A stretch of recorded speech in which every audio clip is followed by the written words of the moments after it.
What's up, everyone? God underscore here, and this is gonna be a shard opening video for Ancient Shards because there's a 2 times event happening right now. So just to let everyone know, I did complete the Marnix fusion. I haven't actually fused her yet. I'm still kind of waiting on it. But all I have to say is it's going to be very, very, very sad if I pull Marnix from one of these Ancient Shards right now. But we're gonna see what happens. So as you can see, we have 83 Ancient Shards here. I'm a little hesitant on pulling these because I actually ended up pulling back to back like legendary champions from previous 10 pulls not too long ago. I pulled Tedior and I pulled Gamora like back to back, not in the same 10 pool, but I pulled two 10 pools. And one was in one 10 pool and the other was in another 10 pool, which is kind of insane because it wasn't a 2 times event happening at all. A few of the champions that I'm kind of looking for is obviously my top most wanted Valkyrie right now. I'm also looking for a Duchess, and surprisingly, I'm looking for a Captain Tamalia because I have a 5-star awakening for her. So we're gonna see what happens. I'm gonna start with single pulls, 3 single pulls, and then we're just gonna do straight tens. So let's go. All right, who we got? Honestly, I'm not expecting much from these single pulls. It just never goes in my favor.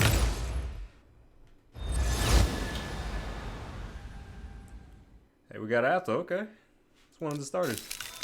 All right, what we got? What we got?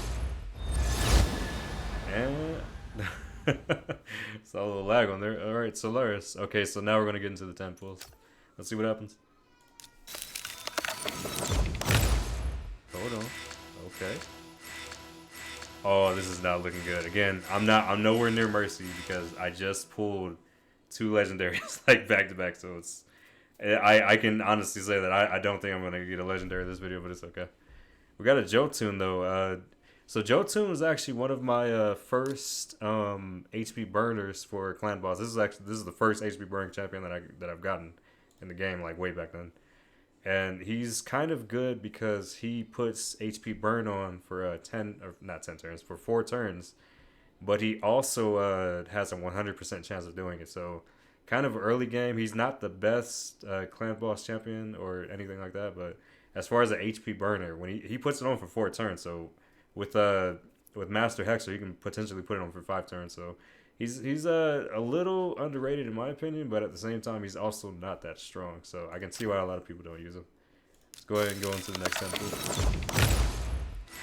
I'm kind of expecting a lot more rare champions to be honest.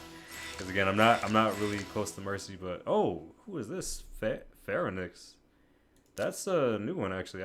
I don't think I've ever heard of her. Let's check out this champion. So attacks one enemy has a 40% chance of placing a 50% decrease attack, which increases to 60% after books for 2 turns. That's actually pretty good for early game or for mid game too. Attacks one enemy inflicts 100% percent. Wait, hold on. Attacks one enemy inflicts 100% more damage against targets without any buffs. That's kind of insane. Which I kind of want to see the multipliers on that one. And after I look it up, I'm gonna put it on a screen too. But 100% more damage without any buffs is pretty insane for like an epic champion. And this is an attack champion too. So the A3 attacks one enemy 3 times. Each hit has a 50% chance of stealing one random buff from the target. Really, and Ascended skill attacks one enemy 3 times. Each hit has a 50% chance of stealing one random buff from the target, and then places a block buffs debuff for 2 turns if the target has no buffs after this attack. So this champion is kind of cool. I mean, she's probably new. I'm not sure when she was added, but that's kind of insane for an epic. Like that's it's pretty cool. So hey, I mean it's not a bad tempo so far, or not a bad 2 times H so far. So let's go ahead and get to the next one. That's definitely a new one for me. All right, so we got a whole bunch of rares. Oh that was the previous fusion rare, so not too bad. Mass Fearmonger, he's not really my favorite. I definitely love definitely love who he's modeled after, but he's definitely not my favorite. Let's go ahead and get to the next one. Like I said, I'm not expecting any legendary this video, so my hopes aren't too high. Okay, we got Armina. Wait, we're getting some epics now. I like it. I like it. So we got Armina, Stun God. We got Siege Hulk, who hits pretty hard, and Kalia, pretty good HP burn champion. The rest are pretty good for faction wars too. Ooh, it is not looking good. Everything told me I should have saved these 8 shards, but it's okay. It's a live and learn kind of situation. Old Hermit Jorg is very good for faction wars. Pretty good HP burner, pretty good reviver. Or sorry, yeah, sorry, he is the one HP burners. I got it right. Okay, we're gonna go ahead and pull the next 10. Harris is definitely pretty good for the Harris Unkillable with ooh, I forgot her name. Demitha, and I shouldn't forget her name. I've been using her since like day one since I got her. All right, let's go into the next one.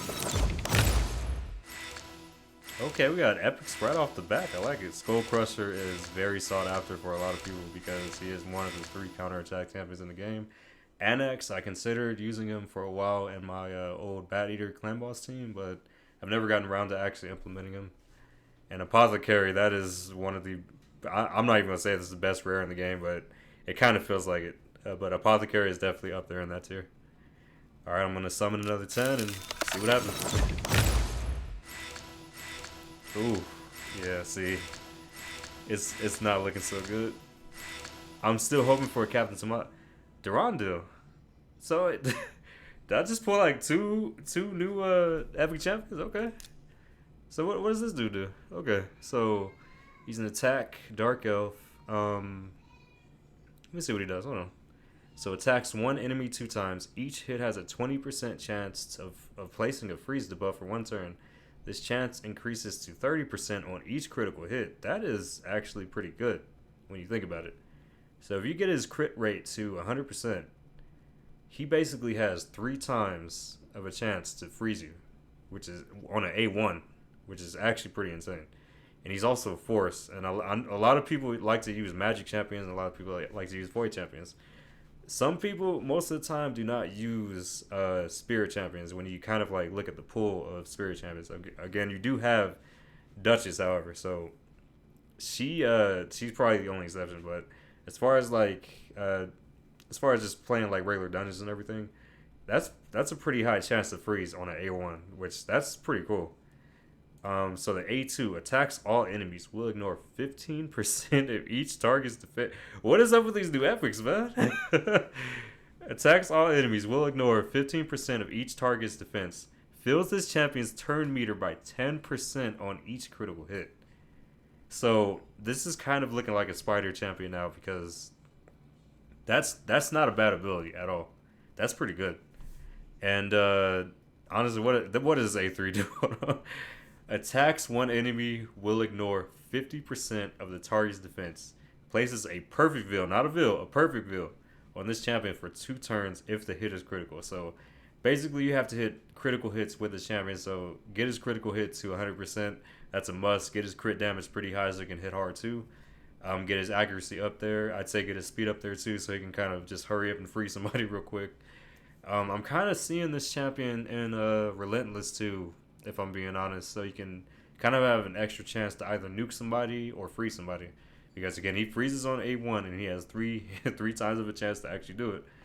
And I'm also seeing Giant Slayer as a mastery on him too. But there's some pretty high quality epics coming out now. Okay.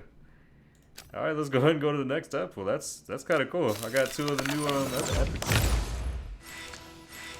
Alright, so we got Steel Boyer, rest in peace. For those of you that have been playing as long as I've been playing for, like, since the beta came out.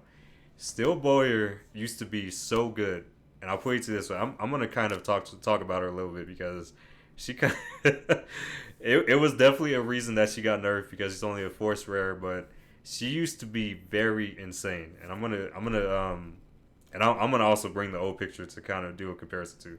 So her A3 was on a 7-turn cooldown, books down to 5. It was attacks all enemies. When you ascended her, attacks all enemies. Damage increases according to enemy max HP.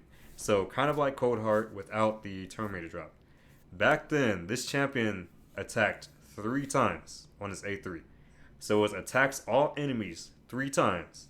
Damage increases according to enemy max HP. So you had triple the enemy max HP hits. 100% needed to be nerfed. It was very unique for a rare champion at the time, but again, this 100% needed to be nerfed. This was like insane for clan boss, for like a lot of bosses and everything. So I can see why they had to nerf it, because this was a rare champion. It was a force champion. It wasn't even void. So still, rest in peace, Still Boy. I had mad respect for it, and I was using it for a long time. So unfortunately that unfortunately that was all of my ancient shards. Looks like I have to continue to do some clan boss and farm some more. But thank y'all for watching.